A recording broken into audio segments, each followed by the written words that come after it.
Hello दोस्तों, कैसे हो आप। तो आज की जो चैप्टर है वो ज्योग्राफी की है। ज्योग्राफी की पहली आज चैप्टर है। तो ये जो चैप्टर मैंने बनाई है वो न्यू एनसीईआरटी के बेस पे मैंने बनाई है। और ऐसा नहीं कि मैंने ओल्ड एनसीईआरटी को छोड़ दिया है, मैंने उसके भी सारे टॉपिक इंक्लूड कर लिए हैं। तो चलिए आज की जो चैप्टर है वो कवर करते हैं। तो आज के चैप्टर में जो हम बताते हैं कि जो टॉपिक रहने वाली है वो मानचित्र रहेगी। मानचित्र जो पहले चैप्टर में रहती थी, पहले ओल्ड एनसीईआरटी में वो फोर्थ चैप्टर हुआ करती थी, तो अब वो पहले चैप्टर में ही दिया हुआ है। तो हम इसी चैप्टर में कंप्लीट करेंगे। और जो इसमें और दूसरा टॉपिक है वो अक्षांश है, देशांतर है, और भी एक टॉपिक है टाइम जोन, जो हम वो अगले वीडियो में कवर कर लेंगे। ठीक है, तो शुरू करते हैं आज की चैप्टर। तो आज के चैप्टर का जो नाम है पृथ्वी पर स्थानों की स्थिति, ये न्यू एनसीईआरटी की है। ये न्यू एनसीईआरटी के पहले चैप्टर का नाम है। ठीक है, तो ये आप देख सकते हैं, पृथ्वी अंतरिक्ष में स्थित है, जो जल, पृथ्वी, अग्नि और वायु से बनी है, और यह गोलाकार है।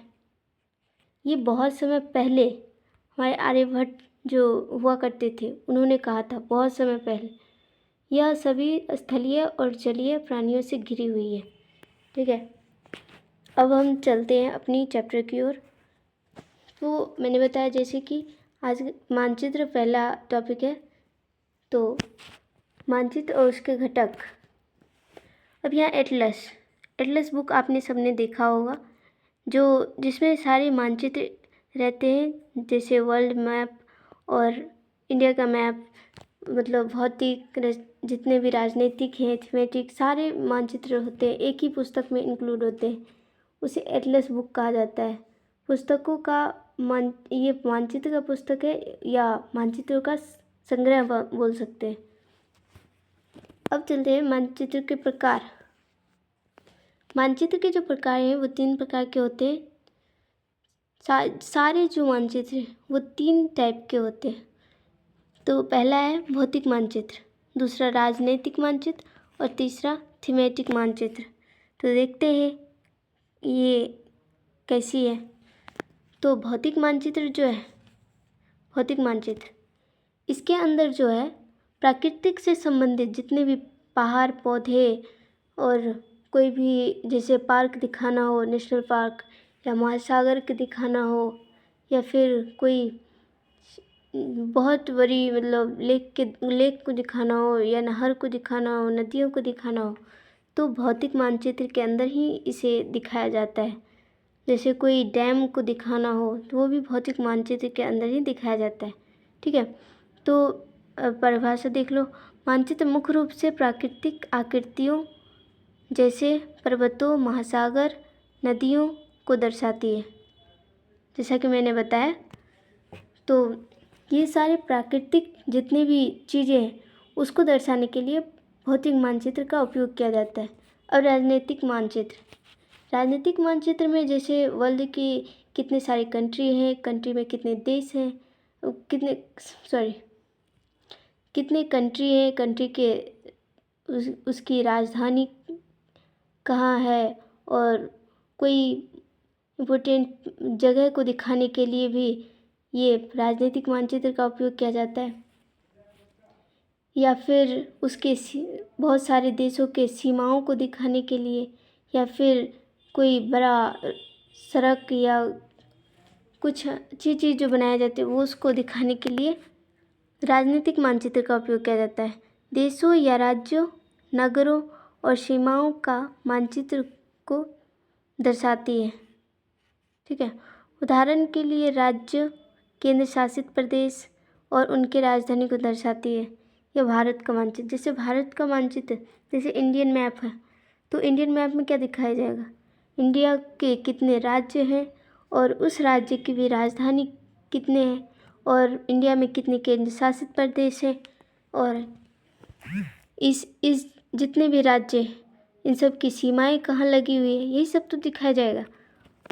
ठीक है, तो इसे ही राजनीतिक मानचित्र कहते हैं। अब आते हैं थीमेटिक मानचित्र पर। थीमेटिक मानचित्र में मुख्य रूप से इसका एक ही मकसद है कि जैसे हम कोई दो शहर का नाम ले लेते, उसके बीच की दूरी है, ए शहर है और बी शहर है। इसके बीच की दूरी मानो 50,000 किलोमीटर, 50K, 50,000 किलोमीटर की दूरी है और हमें मानचित्र में इसे दर्शाना है। तो हम एक पेपर पे तो इसे इतना बड़ा दिखा नहीं सकते, तो इसको हम मेजरमेंट के लिए एक छोटा सा यूनिट ले लेते हैं। जैसे इसको हम मान लेते हैं 1 सेंटीमीटर। तो 50,000 किलोमीटर की जगह पर हम मानचित्र में 1 सेंटीमीटर पर हम उस चीज़ को दर्शाते हैं। जैसे अगर हमें पेपर पे दिखाना हो मानचित्र में, तो ये दो चीज़ें जैसे ए और बी है, तो मानचित्र में हम इन दोनों के बीच की दूरी जो है होगा वो 1 सेंटीमीटर ही रखेंगे। इसको हम और साइड में लिखा भी रहता है कि इतना बराबर इस दूरी को 1 सेंटीमीटर बराबर 50,000 किलोमीटर के बराबर माना जाएगा। ठीक है। तो थीमेटिक मानचित्र में मुख्य रूप से जो दूरियां होती है उसको छोटा में दिखाने के लिए थीमेटिक मानचित्र का उपयोग किया जाता है। अब चलते हैं नेक्स्ट टॉपिक पे, प्रतीक चिन्ह। अब प्रतीक चिन्ह क्या है? तो प्रतीक चिन्ह जो है यह मानचित्र का एक महत्वपूर्ण घटक है। जैसे नदी, पहाड़, जितने भी है, नहर, नाले, जो भी कुछ है, उस सबको अगर मानचित्र में दिखाना हो तो हम उसका चित्र तो पूरा तरह से नहीं बना सकते हैं, तो मानचित्र पर उसका हम साइन यूज करेंगे। जैसे यहाँ पे देख सकते हैं, रेलवे लाइन के लिए जो साइन यूज होता है उसमें बड़ी लाइन के लिए ये वाला साइन, मीटर लाइन के लिए ये, और रेलवे स्टेशन के लिए ये। तो उसी तरह सड़कों में भी पक्की सड़क के लिए इस वाले लोगों का यूज किया जाता है और कच्ची सड़क के लिए इस वाले लोगों का। ठीक है। उसके बाद सीमा में अंतर्राष्ट्रीय, राज्य और जिला। अंतर्राष्ट्रीय सीमा के लिए ये और राज्य के बीच की जो सीमाएं हैं उसको दिखाने के लिए ये, और जिला के जो सीमाएं हैं उसको दिखाने के लिए ये पतली लाइन वाली जो साइन है इसको यूज किया जाता है। ठीक है। अब नदी के लिए ये वाली, कुआं के लिए ये, उसके बाद तालाब के लिए, उसके बाद नहर के लिए, और ये पुल के लिए यूज होता है। और मंदिर, गिरजाघर, मस्जिद और छतरी के लिए ये सारे, पोस्ट ऑफिस, पोस्ट एवं टेलीग्राम उसके बाद ऑफिस, पुलिस स्टेशन, उसके लिए ये वर्ड यूज किए जाते हैं। बस्ती, कब्रिस्तान, उसके लिए ये, पेड़ के लिए ऐसा लोगो और घास के लिए ऐसा दिखाया जाता है। ठीक है। अब चलते हैं हम नेक्स्ट टॉपिक पे। तो अब मानचित्र में पृथ्वी का मानचित्र कैसा होता है? पृथ्वी का जो मानचित्र है, सबसे पहले तो बता दें कि पृथ्वी जो होती है, हमारी पृथ्वी का आकार जो है पूर्ण रूप से गोलाकार नहीं है। ठीक है। ये ध्रुव पर जाकर थोड़ी चपटी हो जाती है। जैसे ये हो गया साउथ पोल और ये हो गया नॉर्थ, उत्तरी ध्रुव और दक्षिणी ध्रुव। तो उत्तरी जैसे यहाँ पे बीच में यहाँ पे थोड़ा निकला सा होता है, और जो ध्रुव पे यहाँ पे थोड़ा चपटा हो जाता है। ठीक है। यहाँ पे दोनों साइड से चपटी हो जाती है। तो पृथ्वी का जो आकार होता है वो ऐसे हम गोलाकार नहीं कह सकते, इसको जियोइड बोला जाता है। जियोइड आप एनसीईआरटी में, ओल्ड एनसीईआरटी में देखिएगा, उसका नाम जियोइड दिया हुआ है। अब ग्लोब जो होता है पृथ्वी का ही छोटा रूप है, इसलिए एक ग्लोब किसी समतल मानचित्र की तुलना में पृथ्वी के भूगोल का बेहतर प्रतिनिधित्व करती है। इसका मतलब है कि जो पृथ्वी है और इसका जो आप पेपर वाले मानचित्र देखे होंगे, तो पेपर वाले मानचित्र जो होता है वो पृथ्वी का रियल मानचित्र नहीं होता है। क्योंकि आपने देखे होंगे कि रशिया को पेपर में बहुत बड़ा दिखाया जाता है, बट एक्चुअल में वो रशिया इतना बड़ा तो नहीं होता है ना, क्योंकि जो अर्थ है वो अर्थ यहाँ से जाकर यहाँ पे सिमट जाती है, उसका यहाँ पे निकला होता है और यहाँ पे जाके सिमट जाती है पोल पे। लेकिन पेपर में तो चारों कोना ऐसे निकला होता है। तो अब हम उसको एडजस्ट करने के लिए उसको किसी किसी कंट्री को बड़ा करके दिखाया जाता है। लेकिन अर्थ तो गोल होती है और उसी का छोटा रूप ये ग्लोब। तो ग्लोब में ज़्यादा अच्छे से दिखाया जाता है अकॉर्डिंग टू और इसके मानचित्र के पेपर वाले मानचित्र के तुलना में ये जो होता है ग्लोब में अच्छे मानचित्र दिखाया जाता है, मतलब सही सटीक ज़्यादा सटीक होती है। ठीक है, अब चलते हैं। जैसे हम पढ़ेंगे देशांतर, पृथ्वी के पहले अंतरिक्ष में पढ़ते हैं तो इसमें पढ़ेंगे मिनट। हाँ, तो इसमें हम पढ़ेंगे दीर्घवृत्तीय कक्षा, कक्षीय या क्रांतिवृत्तीय पथ, अक्षीय झुकाव, झुकाव संबंध, विषुववृत्त, इन सब के बारे में जानेंगे कि आखिर ये होता क्या है। तो पहले अक्षांश को पढ़ने से पहले हम ये सारे टॉपिक पहले पढ़ लेते हैं ताकि हमें वो समझने में थोड़ा ज़्यादा हेल्प मिलेगी। ठीक है, दीर्घवृत्तीय कक्षा मतलब इलिप्टिकल ऑर्बिट। पृथ्वी पर सूर्य की परिक्रमा दीर्घवृत्तीय पथ पर करती है। पृथ्वी जो है सूर्य की परिक्रमा दीर्घवृत्तीय पथ पर करती है और ये दीर्घवृत्तीय जो पथ है वो होता क्या है? तो ये है आपके दीर्घवृत्तीय कक्षा जिस पे हमारी अर्थ ऐसे घूमती है सूर्य के चारों ओर, जिस कक्षा में घूमती है उसी को बोला जाता है दीर्घवृत्तीय कक्षा। और ये जो कक्षा होती है ना, ये पूरी तरह गोल नहीं होती है, क्योंकि जैसे यहाँ पे ऐसे होता है दीर्घवृत्तीय कक्षा होती है, मतलब बहुत बड़े साइज में, और यहाँ पे जाके थोड़ी बड़ी हो जाती है यहाँ पे। ठीक है, तो इसी को बोलते हैं दीर्घवृत्तीय कक्षा। अब देखते हैं कक्षीय या क्रांतिवृत्तीय पथ, वो कक्षा था और ये पथ। ऑर्बिटल या इक्लिप्टिक प्लेन, यहाँ पे इंग्लिश में थोड़ा कन्फ्यूज़न होगा, यहाँ पे इलिप्टिकल है और यहाँ पे इक्लिप्टिक है। ठीक है, तो सूर्य की परिक्रमा का समतल तल, तो ये क्या है? जो सूर्य की परिक्रमा करती है इसी को, ये जो है दीर्घवृत्तीय कक्षा, इसी को, ये कक्षा है। जब सूर्य परिक्रमा करती है तो ये कक्षा है और ये तलवीय है क्योंकि इसी पे सूर्य परिक्रमा कर रही है। इसी को बोलते हैं क्रांतिवृत्तीय पथ या कक्षीय भी बोल सकते हैं, कक्षीय पथ भी बोल सकते हैं। तो दीर्घवृत्तीय पथ, दीर्घवृत्तीय कक्षा बोलो या क्रांतिवृत्तीय पथ बोलो, इसी को बोलते हैं। अब नेक्स्ट एक बात और, यहाँ पे जो अर्थ है, यहाँ पे समझाते हैं। यहाँ पे जो अर्थ है, ठीक है, यहाँ पे जो अर्थ है ये बीचों बीच अर्थ झुकी होती है। ठीक है, ये जो दीर्घवृत्तीय कक्षा है उसकी तरफ झुकी होती है।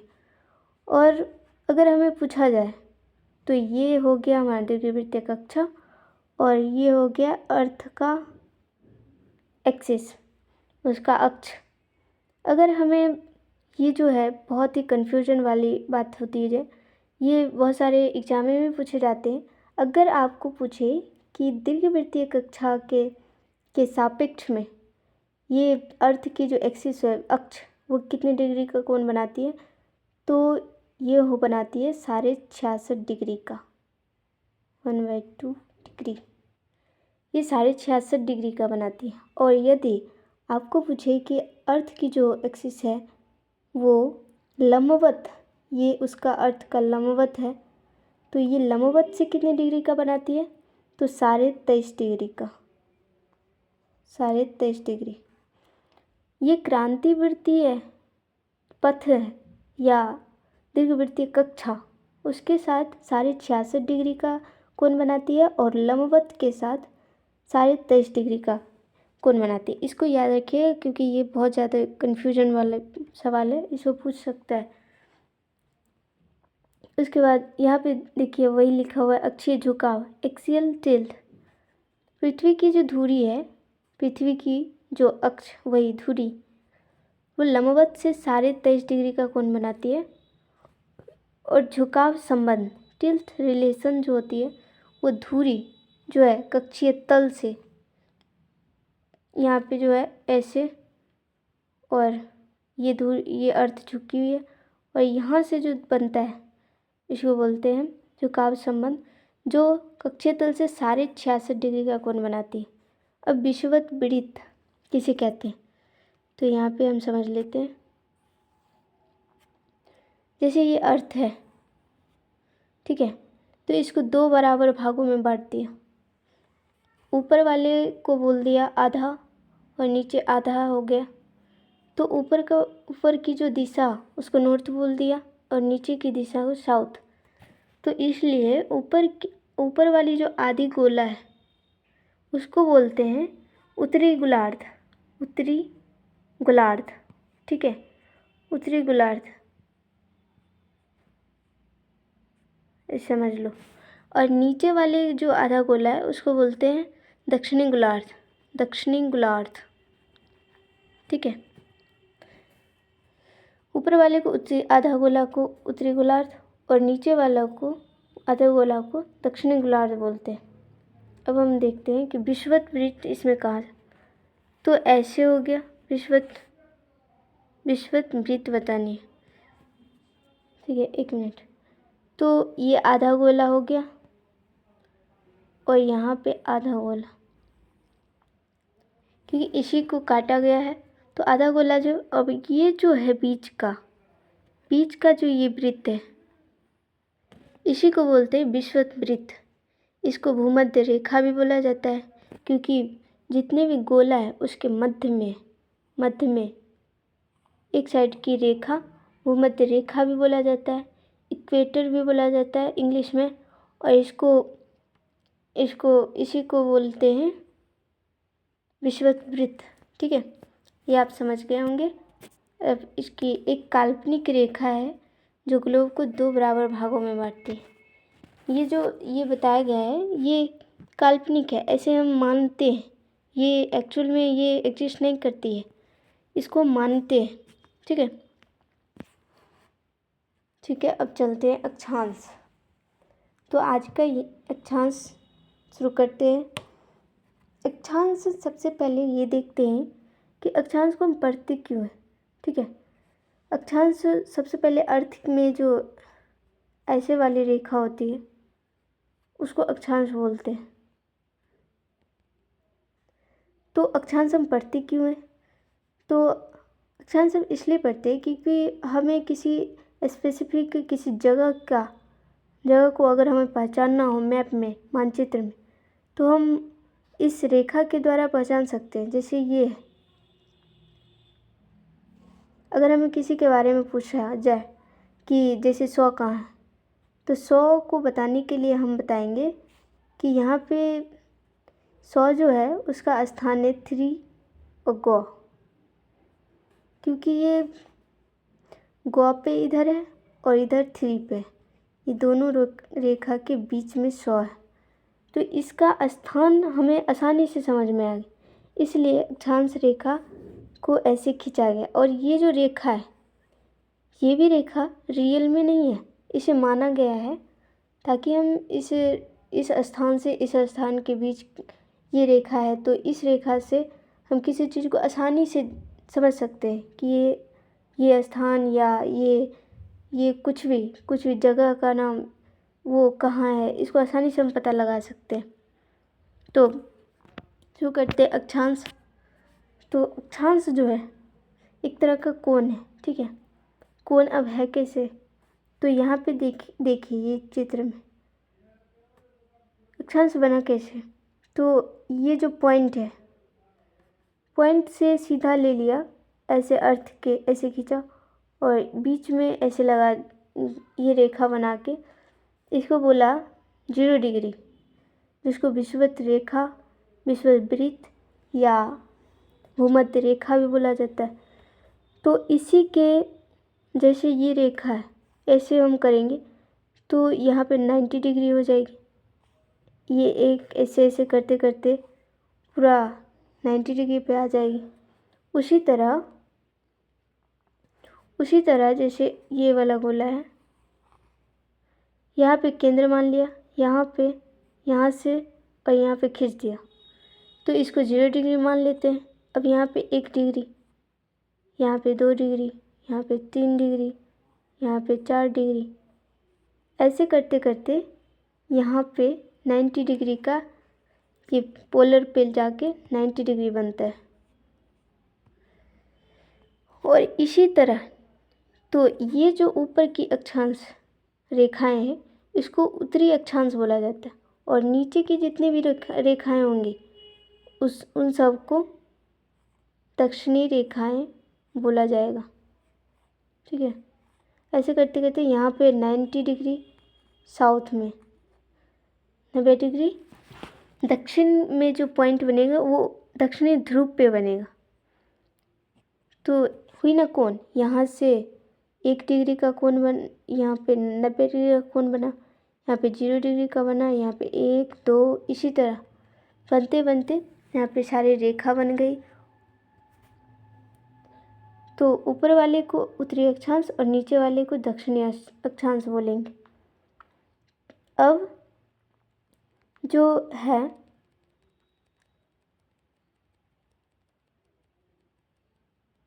हाँ, तो अब जो है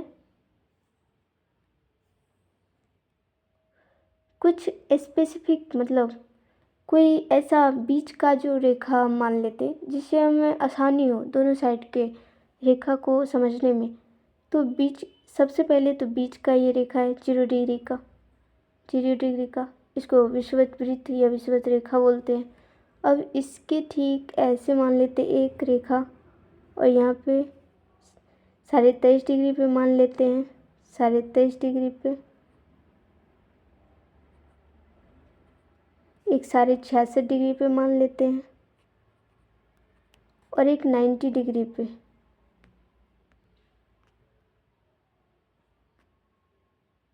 ये रेखा, ठीक है। उसी तरह नीचे भी हम 23.5 डिग्री का एक रेखा मान लेते हैं, 66.5 डिग्री का, और एक 90 डिग्री का।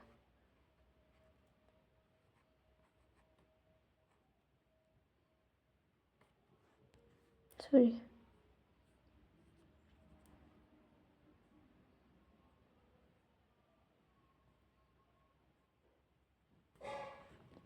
ये थोड़ा लिखा हुआ गलत है, लेकिन आप समझ लीजिएगा।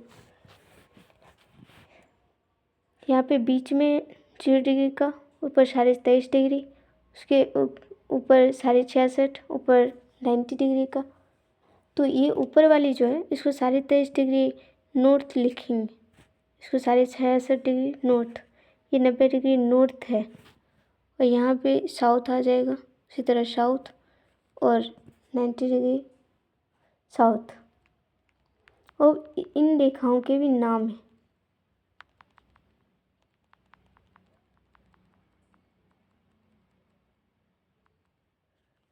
ये जितनी भी रेखाएं हैं इनके नाम हैं।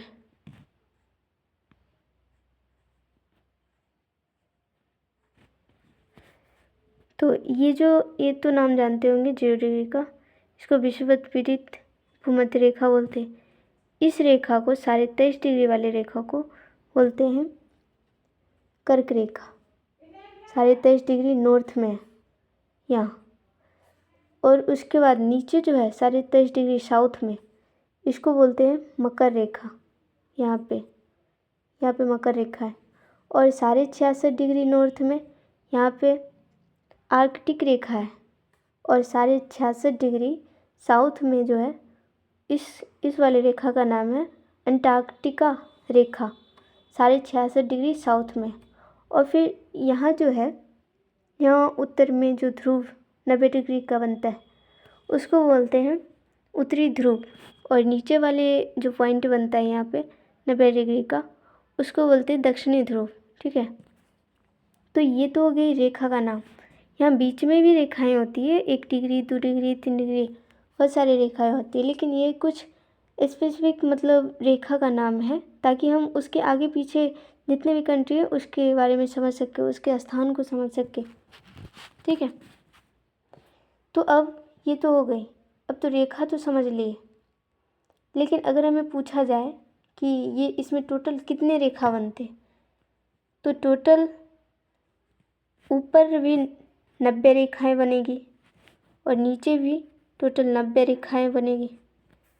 तो 90 90 हो गई कितने, 180। और यहाँ पे लेकिन हमें एक बात समझनी होगी, और यहाँ एक रेखा बीच में बनती है, तो ऊपर 90 और नीचे 90, 180 और 181 हो गई।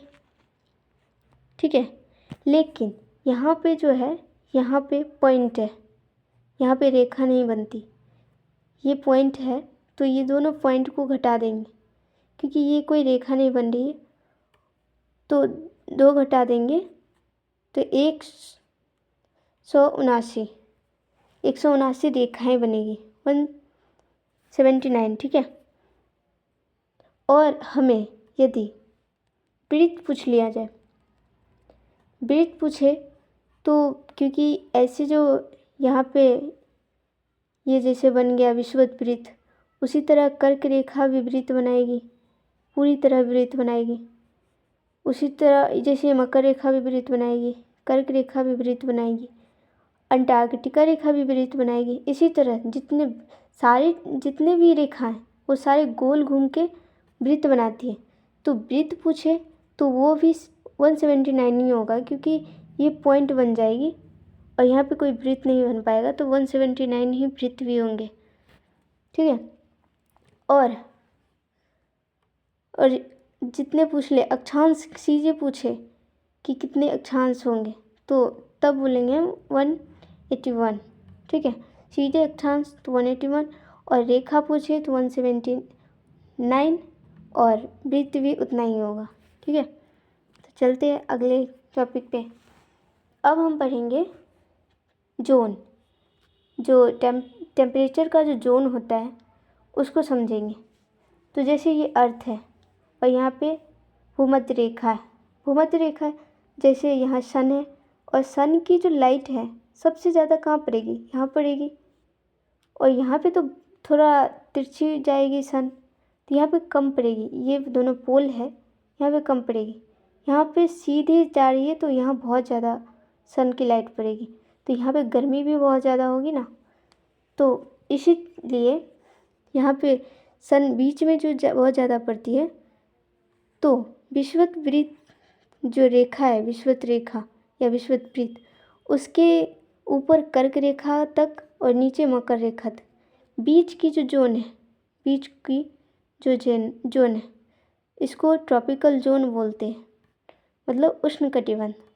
मतलब यहाँ पे बहुत ज़्यादा उष्ण होता है, बहुत ज़्यादा गर्मियाँ होती है, इसलिए इसको बोलते हैं उष्णकटिबंध। और उसके बाद जो कर्क रेखा है, कर्क रेखा और नीचे और ऊपर आर्कटिक रेखा, इन दोनों के जो बीच है, यहाँ पे कम सूरज की लाइट पड़ती है, तो इसको बोलते हैं उत्तरी शीतोष्ण कटिबंध, क्योंकि नॉर्थ में है तो उत्तरी शीतोष्ण कटिबंध, और इसको टेम्परेट जोन बोलते हैं इंग्लिश में।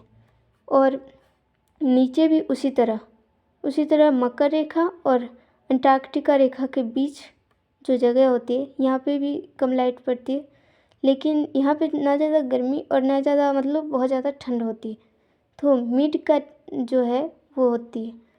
तो यहाँ पे कम लाइट पड़ती है तो यहाँ पे भी कम गर्मी होती है, तो इसको बोलते हैं दक्षिणी शीतोष्ण कटिबंध। ठीक है, और उसके बाद नीचे अंटार्कटिका रेखा या वृत्त बोल लो, उसके नीचे और पोल, ये दक्षिणी ध्रुव, ये जो एरिया है इसको शीत कटिबंध बोलते हैं। दक्षिण में है तो दक्षिणी शीत कटिबंध, ऊपर में है तो उत्तरी शीत कटिबंध, क्योंकि यहाँ जो सूरज की लाइट है, यहाँ सूरज की लाइट ना के बराबर पड़ती है। यहाँ तो कभी कभी 6 महीने की रात और ऐसे ही रात ही रह जाती है, क्योंकि यहाँ पे सूरज की लाइट ही नहीं जा पाती, तो ये संभव है, हो सकता है। और यहाँ पे जो बर्फ़ बहुत जमा रहा होता है, बहुत ज़्यादा ठंड होती है। ठीक है, तो ये आप समझ गए होंगे। ताप के हिसाब से भी अर्थ का उसको टाइम मतलब ताप के हिसाब से बांटा हुआ है जोन में। यहाँ पे बीच वाले को बोलते हैं ट्रॉपिकल जोन, उष्णकटिबंध। उसके बाद ऊपर में जो यहाँ पे है, यहाँ पे इसको बोलेंगे टेम्परेट जोन। यहाँ वाला को शीतोष्णकटिबंध और ऊपर वाले को शीत कटिबंध, नीचे वाले को भी शीत कटिबंध। ठीक है, ये आप याद रखिएगा। अब आते हैं हम देशांतर पर। देशांतर में देशांतर को हम कैसे पढ़ेंगे और इसको भी इसलिए बनाया गया है क्योंकि जैसे सिर्फ हम अक्षांश अगर निकालें तो सिर्फ अक्षांश से हम किसी पॉइंट को पता नहीं लगा सकते। जैसे ये पॉइंट है तो ये अक्षांश है, लेकिन हम किस दिशा में जा रही है ये तो हमें पता ही नहीं चलेगा कि ये है कहाँ पे। ठीक है, तो इसको पता लगाने के लिए भी देशांतर रेखा बनती है, देशांतर रेखा, ताकि हम जैसे इस रेखा का नाम हो जाए ए और ये रेखा का नाम हो जाए बी, तो ये अक्षांश रेखा हो जाएगी और ये देशांतर रेखा। तो हमें इस पॉइंट को पता लगाने के लिए हम बोल सकते हैं कि ये जो पॉइंट है ये ए बी पर है। ठीक है, तो इसलिए देशांतर पढ़ा जाता है। अब देखते हैं देशांतर कैसे बना। जैसे यहाँ पे एक चीज़ है कि जो अक्षांश रेखा होती है वो पूरब से पश्चिम की ओर बनती है। जैसे इधर ईस्ट, इधर वेस्ट, तो पूरब से पश्चिम की ओर अक्षांश की रेखाएं बनती है। और उसी तरह और ऊपर की ओर जाती है, मतलब बनती है पूरब से पश्चिम की ओर, और उसकी जो रेखा बनती है वो उत्तर में और दक्षिण में बनती है। एक बात और कि ये जो रेखाएं, अक्षांशीय रेखाएं, इसको समानांतर भी बोला जाता है। समानांतर क्यों बोला जाता है? क्योंकि इसके जो बीच की दूरी है ये भूमध्य रेखा है, और भूमध्य रेखा के ये सारी जो रेखाएं, इसके बीच की दूरी सभी के बीच की दूरी बराबर होती है, इसलिए समानांतर बोला जाता है। क्योंकि इस रेखा के सभी रेखाएं बराबर ही चलती है। तो और इन दोनों रेखाओं के बीच की जो दूरी है वो 111 किलोमीटर होती है। ठीक है, तो अब समझ लिए क्योंकि ये समानांतर क्यों कहा जाता है। अब आते हैं अपने देशांतर। देशांतर को बनाने के लिए जैसे पृथ्वी को इस तरह से काटा गया था, अब देशांतर को बनाने के लिए पृथ्वी को ऐसे काटा गया, जैसे विषुवत वृत्त बनाते थे। इस तरह से काट के इसकी जो कोण बनाई गई वो उत्तर और दक्षिण में बनाया गया। जैसे अक्षांश की जो कोण बनाई जाती थी, अक्षांश की कोण पूरब पश्चिम में बनाई जाती, लेकिन देशांतर के जो कोण बनाए गए वो उत्तर और दक्षिण में। दक्षिण की साइड जो है कोण, इसको 1 डिग्री बोलते हैं, और पीछे की जस्ट अपोजिट है इस कोण को 180 डिग्री बोलते हैं, 180 डिग्री। ठीक है, इसको थोड़े अच्छे से बना लेते हैं, ये आप समझ लो अर्थ का आधा भाग है। अब ऐसे करते ही यहाँ पे 0 डिग्री हो गया, यहाँ पे 1 डिग्री, वहाँ पे 2, ऐसे करते करते यहाँ पे 90 डिग्री हो जाएगा, और यही कोण घूम के यहाँ पर 180 डिग्री का कोण बनाती है। उसी तरह यहाँ पे भी 1 2 3 4, यहाँ पे 90, और यहाँ पे घूम के ये भी 180 डिग्री का कोण बनाती है। तो मतलब ये जो रेखाएं हैं, जैसे अक्षांश में होता था कि इन सारी रेखाओं के बीच समानांतर होता था, मतलब ये सारे रेखाएं हैं, सारे रेखाएं सभी के बीच की जो दूरी होती है वो समान होती थी। लेकिन देशांतर में ऐसा नहीं होता है, क्योंकि ये जो अर्थ अगर ऐसे बना दिया जाए तो यहाँ पे तो ज़्यादा हो जाएगा। दो समानांतर के बीच यहाँ पे जैसे इसके बीच की दूरी पर ज़्यादा हो जाएगी, और यहाँ पे पीक पे जाके सारी जो होती है सारी लाइन सब मर्ज हो जाती है। तो यहाँ पे उसके बीच की दूरी ना के बराबर हो जाएगी, उसके बीच की दूरी ही नहीं रहेगी, तो इसको समानांतर नहीं कहा जा सकता। लेकिन यहाँ पे जो पीक पे विषुववृत्त के पास इसकी जो दूरी होती है इन दोनों देशांतर के बीच वो 111.3 किलोमीटर लगभग होती है। ठीक है, वो 111.3 किलोमीटर होती है। तो अब देशांतर में सीधा जो आगे की सामने से जो होती है वो 0 डिग्री, और ऐसे करते करते ही पीछे की साइड, जो पीछे की साइड होती है वो 180 डिग्री होती है। जैसे पीछे की साइड मान लो, और पीछे की साइड यहाँ पे है मान लो, तो ये हो जाएगा 180 डिग्री। आगे वाली 0 डिग्री, पीछे वाली 180 डिग्री। और इसको, इस वाले रेखा को याद कैसे करते? तो जैसे ये वाली लाइन मान लो कि ये 20 डिग्री पे है, तो इसको बोलेंगे 20 डिग्री ये पूरब में है। नहीं, मतलब इधर वाले को, जैसे 20 डिग्री इधर है तो 20 डिग्री इधर वाली लाइन को बोलेंगे पूरब में, 20 डिग्री पूरब में। और इधर साइड 0 के इस साइड वाले को 20 डिग्री पश्चिम में बोलेंगे। तो इसी तरह इसको दिशा के हिसाब से याद रखते हैं। जैसे अक्षांश को 23.5 डिग्री उत्तर, 23.5 डिग्री दक्षिण के हिसाब से याद रखते थे, उसी तरह इसमें 20 डिग्री पूरब, 20 डिग्री पश्चिम, पूरब पश्चिम की तरफ याद रखेंगे। ठीक है, अब हम देखते हैं ये जो 0 डिग्री है, अब इसकी लाइन कितनी होती है देशांतर की, टोटल लाइन। जैसे ये देशांतर है तो ये 0 डिग्री, ये एक रेखा हो गई। ऐसे करते करते ही 1 2 डिग्री पे, 1 2 डिग्री पे कितने होगी, यहाँ पे 180 तक जाती है सारी रेखाएं, 180 डिग्री तक। तो 180 और 180 360 हो गया, और एक ये हो गया बीच वाला 0 डिग्री। यहाँ से 1 डिग्री स्टार्ट होती है, इसलिए 180 और 180 इधर, 180 इधर, 360 हो गया, और 1 डिग्री ये +1 61 +1 361 हो गया। लेकिन यहाँ पे जो है ये जितनी भी रेखाएं पीछे जाती है, इस साइड का भी रेखा और इस साइड का भी रेखा दोनों जाके, दोनों का जो 180 डिग्री होता है वो कॉमन रेखा होता है। मतलब इसका भी 180 डिग्री का रेखा, इसका भी 180 डिग्री का रेखा, दोनों एक ही रेखा होती है, तो उसको एक ही मानते हैं। तो एक घटा देंगे, एक घटा देंगे, तो अब भी 360 रेखाएं होंगी। मतलब देशांतर की जो रेखाएं होती है वो 360 रेखाएं होती है।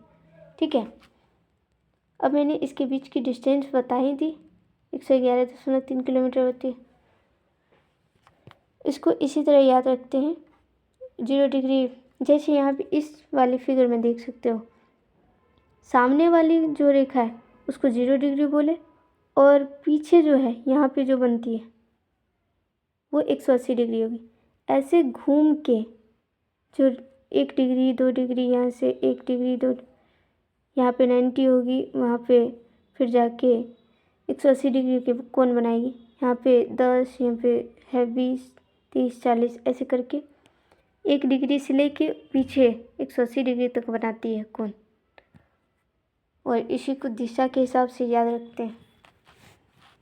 तो देशांतर हो गया।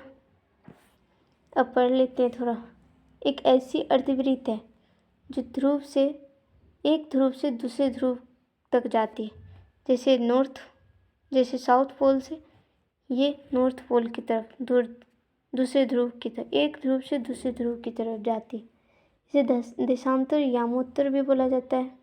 देशांतर ये क्योंकि ये जो लाइन होती है इसकी वजह से बहुत सारे देशों में दिशा और टाइम का भी मतलब परिवर्तन हो जाता है, बहुत सारे चेंजेस देखने को मिलते हैं। पृथ्वी के सामने से 0 डिग्री देशांतर रेखा होती है और पीछे से 180 डिग्री का, जैसे मैंने बताया यहाँ पे 0 डिग्री और पीछे 180 डिग्री, ये वाले 0 डिग्री और पीछे 180 डिग्री का होता है। इसमें कुल 360 देशांतर रेखा होती है, मैंने बता दी कैसे होता है। अब यहाँ पे जो दिया हुआ है, देशांतर को मापने के हमारे द्वारा प्रमुख यामोत्तर कहे जाने वाले संदर्भ बिंदु को परिभाषित करना आवश्यक है। इसे ग्रीनिच यामोत्तर भी कहा जाता है। ये ग्रीनिच जो यामोत्तर है ये टाइम जोन के बारे में बताता है। जो 0 डिग्री है ना, 0 डिग्री, इसी की वजह से हमें टाइम का पता चलता है और इसको हम नेक्स्ट वीडियो में कवर करेंगे। ये कुछ एनसीईआरटी के लाइन है, इसको हम समझेंगे भी कि टाइम कैसे बनता है। ठीक है,